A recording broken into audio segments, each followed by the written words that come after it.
C'est quoi la plus longue période sans entraînement que t'aies faite?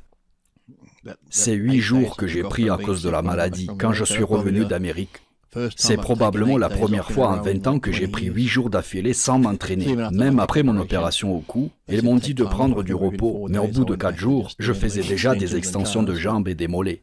Mais oui, ces 8 jours, c'est la plus longue pause en environ 20 ans. Mais le truc aussi, c'est qu'après 7 jours, tu te dis, c'est pas si mal, je devrais m'y retourner sinon. Tu vois, les premiers jours, tu te dis, je veux aller à la salle, je veux y aller. Et au bout d'un moment, tu te dis, je commence à me ramollir. Parce que quand tu penses que tu t'entraînes depuis l'âge de 13 ans, tu sais même pas comment tu serais si tu t'entraînais pas pendant un mois.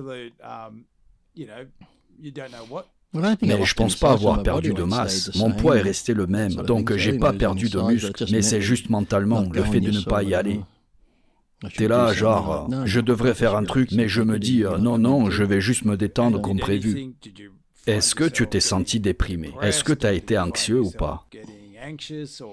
C'est plutôt que j'avais envie de faire quelque chose, mais je me forçais à rien faire. Je dirais pas que j'étais déprimé, mais tu sais, ce sentiment quand tu te lèves le matin et que tu te sens léthargique, et tu veux faire un truc.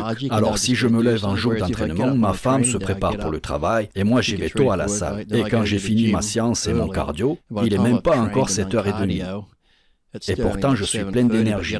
Genre, allez, c'est parti. Mais les jours sans entraînement, je traîne juste comme un mollasson. T'as pas cette énergie. Je prends mon petit déj, je me pose sur le canapé. Tu te sens ultra léthargique. T'as pas cette impulsion. Ce moment où tu sautes dans une douche froide et t'es prêt à foncer.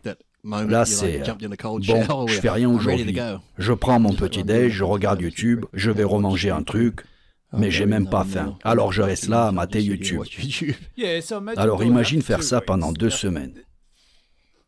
Oui, je finirai sûrement par m'ennuyer, mais après un moment, je pourrais kiffer et me dire « Ah, c'est bien, j'ai plus envie d'aller à la salle. » Mais je peux pas m'imaginer à ne pas vouloir y retourner. Donc je comprends pourquoi certaines personnes se laissent aller. Si tu passes tes journées à manger de la malbouffe et à regarder la télé, moi parfois je vais sur YouTube, je commence une vidéo, et ça m'envoie une autre.